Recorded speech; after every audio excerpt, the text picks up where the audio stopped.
An update now to a story that we have been monitoring for months. If you regularly watch Finnerty, you will be familiar with this next story.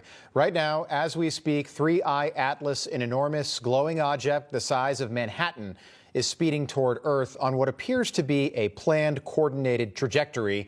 It's going so fast that you could fly from New York to Los Angeles in just 1 minute. Now, conventional scientists say that it's just a comet. Of course they're going to say that. But it's doing things that comets just don't do. No comet we've ever seen. So what is it? Joining us now to answer that question, Harvard astrophysicist Dr. Avi Loeb, and member of the House Oversight Committee, and someone who took part in the UAP hearings just last month, Tennessee Congressman Tim Burchett.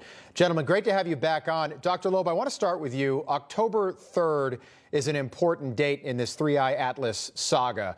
Why is today so important, and what are we now learning about this thing? For a simple reason, a picture is worth 1,000 words.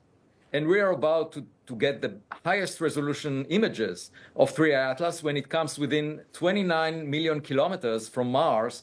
There are several orbiters, one that was deployed by NASA around Mars, and it has a camera.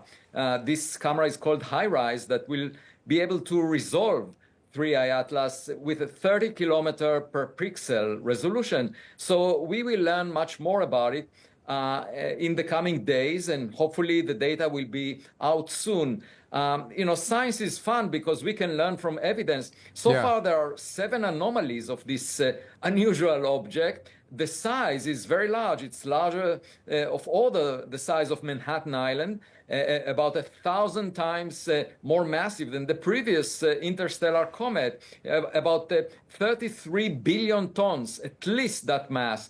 There was a jet coming out of this object towards the sun. Unlike a cometary tail that usually goes away from the sun, there was an unusual chemical composition containing mostly nickel without iron. There was a polarization of light never seen before for comets. And the trajectory of 3I Atlas is aligned with the plane of the planets around the sun. The arrival time was fine-tuned to come very close to Mars today, and later to Jupiter and Venus. And also I noticed that the arrival direction of 3I Atlas was coincident with the direction from where we got the most powerful radio signal back in 1977 that was called the WOW signal, still unresolved. From Sagittarius, and it comes from that direction, although we don't know the plane, but it comes from that direction in the solar system. So basically, Congressman, I know you just heard all of that. Dr. Loeb wrote the UN about this, saying this should be looked into. We're going to have the best pictures we've had yet from Mars of this thing, unless the government hides them from us, which they could do. Have you been briefed on this, Congressman? I have not, and I'll tell you, one of the reasons I admire so much Dr. Loeb is what he said. We can learn from science. He's not one of these arrogant jerks out there that looks down upon everybody else. He actually enjoys explaining it to folks like myself. He's a hero in this movement. And he's also a pretty brave guy because he takes some pretty tough stands with his scientific data. This is the kind of thing that we need to be briefed on. You got to wonder what our scientific community, NASA and all the rest are doing right now. I realize there's a shutdown going on, but this is occurring before the shutdown. And this thing is heading our direction, Congressman. I just want to ask you about one other issue while I have you. Sorry to cut you off, sir. You received intelligence that suggests that there are perhaps deep water alien bases right now sitting on the ocean floor on this planet. Is that accurate? I would say that's pretty accurate. Can you go into more detail? How long have they been here? Where are they? Well, I'm extrapolating all this with my East Tennessee vernacular. So we've got five or six deep water areas of our oceans. We actually know more about the surface of the moon than we do about these areas. And these are areas where we have a high frequency of UFO or UAP sightings.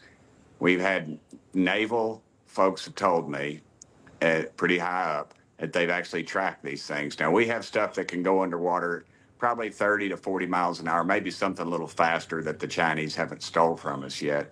And we've tracked things big as a football field going 200 miles an hour. Now, I realize in the water you extrapolate that to knots and all that, but just for just for good old East Tennessee common sense. 200 miles an hour, something the size of a football field.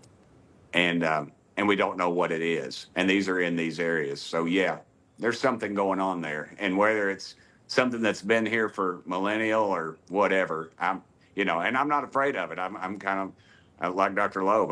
I love to study this kind of stuff. It's the scientific material there is he's the one that disclosed some things that were found that were extraterrestrial in our oceans. And, he's brave enough, I believe, to come forward with those. So I'm looking forward to some more talks about this. But I think I've kicked the hornet's nest, because it was just in a casual conversation with a blogger, and I discussed it. It wasn't in a classified setting, so I could talk about it. But I always remember the last thing this one high-ranking official told me as he left my office. He was right close to me as I am to my phone in my barn right now, and he said, "Tim, they're real." Dr. Loeb, hopefully these images come out soon and we find out what this thing is. Congressman, great to have you on. Appreciate you making the time for us. We'll have you back as well. Thank you. Information. Truth is freedom. Is Newsmax. It's real news for real people.